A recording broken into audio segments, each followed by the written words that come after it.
Supreme court ने केंद्र सरकार की अधिसूचना पर सरकार से जवाब मांगा है, जिसमें सरकार ने साप्ताहिक पशु मंडियों और पशु मेलों पर रोक लगाने की वकालत की थी।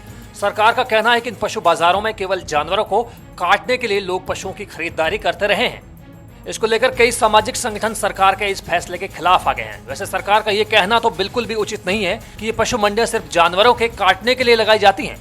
पारंपरिक रूप से हमारे देश में खेती बाड़ी के लिए इन पशुओं का इस्तेमाल किया जाता रहा है और घर में दूध दही के लिए भी मंडियों से इन पशुओं की खरीद फरोख्त होती रही है।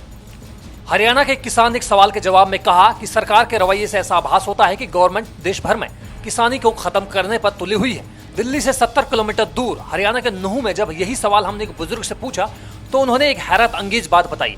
उन्होंने कहा कि एक जमाना था जब लोगों की हैसियत को पशुओं से जोड़कर देखा जाता था। मान लीजिए आपके पास खेती के लिए अच्छे बैल हैं या दूध के लिए सुंदर गाय या भैंस है, तो आपका शुमार बड़े रसूखदार लोगों में किया जाता था। आपको बता दें कि देश में 70% बेहद गरीब किसान पशुधन से जुड़े हुए हैं। इनके पास खेती के लिए अपनी भूमि भी नहीं है। ऐसे हालात में इनकी आजीविका चलाने में यही पशु बड़ी भूमिका निभाते हैं। अगर ये कहा जाए कि पशुधन भारतीय कृषि की रीढ़ है तो कोई अतिशयोक्ति नहीं होगी। एक अनुमान के अनुसार पशुधन से जुड़े कारोबार का सालाना बिजनेस लगभग 3 करोड़ से ज्यादा है।